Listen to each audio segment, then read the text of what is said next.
వరద అన్నదాతల పాలిట పెనుశాపంగా మారింది. ఇటీవల కురిసిన భారీ వర్షానికి గుంటూరు జిల్లాలోని లంక గ్రామాల్లో పంట పొలాలు పూర్తిగా దెబ్బతిన్నాయి.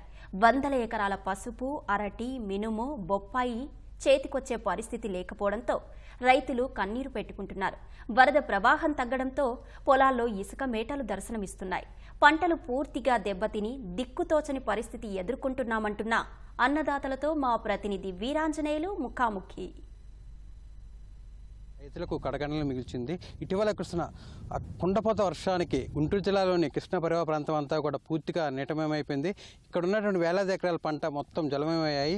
ప్రస్తుతం మనం గుంటూరు జిల్లా దుగ్గిరాల మండలం పెద్ద కొండూరు గ్రామంలో ఉన్నాము. ఇక్కడ చూసినట్టయితే మనము పంట పొలాలన్నీ కూడా పూర్తిగా చూసినట్టయితే ఇసుక బీటలు వేసి ఉంది. కింద మినుము పంట ఉంది. ఈ పంట అంతా కూడా ఇటీవల వచ్చినటువంటి భారీ వరదకు పూర్తిగా ఇలా ఇసుక బీటలు వారిపోయి అసలు పంట అనే మాట అంటానికి లేదు, అంతా కూడా ఇసుక బీటలుగా కనిపిస్తుంది. వీళ్ళు దాదాపు ఈ ఊర్లో ఉన్నటువంటి 600-700 ఎకరాల పొలం అంతా కూడా ఇలాగే ఇసుకతో పూర్తిగా కురిగిపోయేటువంటి పంట చేతికొచ్చే పరిస్థితి లేదు. వేలాది వందలాది ఎకరాల పంట అనేది పూర్తిగా ఇక్కడ పసుపు, అదేవిధంగా అరటి, మినుము, బొప్పాయి పంటలు వేసి ఉన్నారు రైతులు. ఈ రైతులంతా కూడా తీవ్ర ఆవేదన వ్యక్తం చేస్తున్నారు. ఇంతకాలం కష్టపడి కాపాడుకున్న పంట ఈరోజు అకాల వరదకి పూర్తిగా కొట్టుకుపోయిందని, ఒక్క మొక్క కూడా బతికే పరిస్థితి లేదని చెప్పి కూడా అన్నదాతలు ఆవేదన వ్యక్తం చేస్తున్నారు. ఎటు చూసినా కూడా ఈ పంట మనకి కనిపిస్తుంది. ఈ పంట ప్రస్తుతం ఇదంతా కూడా పసుపు పంట. ఈ పంట అంతా కూడా చేతికొచ్చే పరిస్థితి లేదని, ఈ పంట మొత్తం తీసేసే పరిస్థితి ఉందని, మళ్ళీ కొత్త పంట వేసుకోవాల్సిన అవసరం ఉందని చెప్పి కూడా రైతులు అంటున్నారు. మనతో పెద్ద కొండూరుకు చెందిన కొంతమంది రైతులు ఉన్నారు. వారిని అడిగి అసలు వాళ్ళ ఆవేదన, వాళ్ళ బాధ ఏంటో తెలుసుకుందాం. నేను ఇక్కడ 40 ఎకరాల్లో వ్యవసాయం చేస్తున్నాను. 10 ఎకరాల్లో మినుము చల్లాను, 15 ఎకరాలు పసుపు వేసాను, 10 ఎకరాలు బొప్పాయి వేసాను. ఇదంతా మొత్తం డ్రిప్ పైపులు కానీ, పంట పొలం కానీ ఇదంతా మేటేసిపోయింది. మళ్ళీ సాగు చేయాలంటే చాలా డబ్బులు అవుతాయి. పెట్టుబడి దాదాపు ఇప్పుడు ఇక్కడ 10 లక్షలు పెట్టానండి. పసుపు 12,000 రూపాయలు చేసి పసుపు పుట్టుకున్నాను. ఒక ఎకరానికి వచ్చి 6 పుట్లు వేసాను. మరి దాని సాగు కానీ, దాని మందులు కానీ, ఏమన్నా కానీ మొత్తం విధంగా 30 లక్షలకు అయింది. డ్రిప్ పైపులు మొత్తం పోయినాయి. మళ్ళీ ఆదరించితే ఇసుక తీసుకుని మేము ఆ ఇసుకని మళ్ళీ పక్కన వేసుకుంటే మాకు మళ్ళీ ప్రభుత్వం మాకు పంట చేతి భూమి. నేను 3 ఎకరాల పంట వేసాను. 3 ఎకరాలు 1 ఎకరం పసుపు వేసాను, 2 ఎకరాలు మినుము వేసామండి. మొత్తం కంప్లీట్గా పోయింది సార్. దాంట్లో వచ్చేది ఏమి లేదు, అంతా ఇసుక మేటలు వేసి గళ్ళు పోయింది సార్. ఒక్కొక్క ఎకరానికి పసుపు తోట అయితే 50-60 వేల రూపాయలు అయిందండి. మినుము కల్లా వచ్చేటప్పటికల్లా 10-15 వేల రూపాయలు అయింది సార్.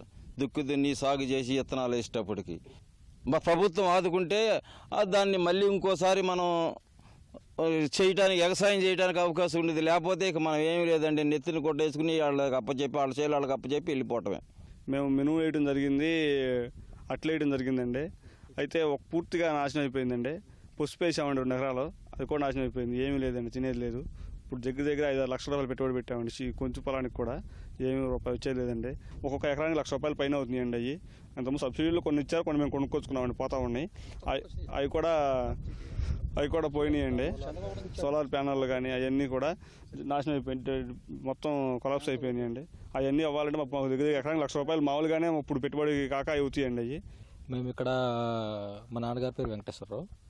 మేము ఇక్కడ పసుపు వచ్చేసి 12 ఎకరాలు వేసాము, బొప్పాయి వచ్చి 10 ఎకరాలు వేసాము, మినుము వచ్చేసి 15 ఎకరాలు లాగా వేసామండి.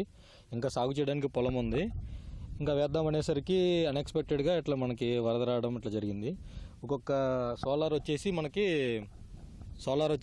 దగ్గర 1,25,000 పెట్టి మేము సోలార్ వేయించాం. దాంట్లో మోటార్లు మళ్ళీ సపరేట్గా. ఇప్పుడు ఆ నష్టాన్ని అంతా కూడా బాగా విపరీతంగా దగ్గరగా 50 లక్షల దాకా పెట్టుబడి పెట్టున్నాము.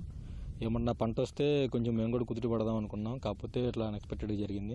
సాగుకు అనుకూలంగా లేకపోయినప్పటికీ కూడా కనీస సౌకర్యాలు అంటే విద్యుత్తు, అదేవిధంగా నీరు, ఇలాంటి అన్నిటికీ డ్రిప్ విధానంలో పంట పండించుకునేందుకు తగిన జాగ్రత్తలు తీసుకున్నామని, దానికి తగ్గట్టు ఖర్చు కూడా పెట్టామని రైతులు చెప్తున్నారు. అదేవిధంగా విద్యుత్ సరఫరా సరిగ్గా లేని పక్షంలో సౌర పలకలు ఏర్పాటు చేసి అందుకు పంటకు కావాల్సిన నీరు అందించేందుకు అవసరమైన విద్యుత్ కోసం వేలాది రూపాయలు ఖర్చు పెట్టి సౌర పలకాలు ఏర్పాటు చేశామని కూడా రైతులు చెప్తున్నారు. సో ఇంత ఖర్చు పెట్టి ఇంత అనేక వ్యయ ప్రయాసాలు చేకూర్చి పంట వేసి పంట చేతికి అది తొందరలో పంట చేతికి వస్తుంది, పైరు బాగుంది అనుకున్న తరుణంలో వరద అనేది ముంచెత్తిందని చెప్పి కూడా రైతులు ఆవేదన వ్యక్తం చేస్తున్నారు.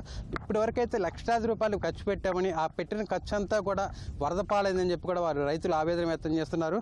ఏది ఏమైనప్పటికీ ప్రభుత్వం అధికారులు స్పందించి తగిన రీతిలో ఏదైనా చేయూత అందిస్తే కానీ తిరిగి మేము వ్యవసాయం చేయలేమని చెప్పి కూడా రైతులు తమ ఆవేదన వెల్లబుచ్చుతున్నారు. కెమెరామెన్ ఆలీతో వీరాజనేలు, ఈటీవీ న్యూస్, గుంటూరు జిల్లా.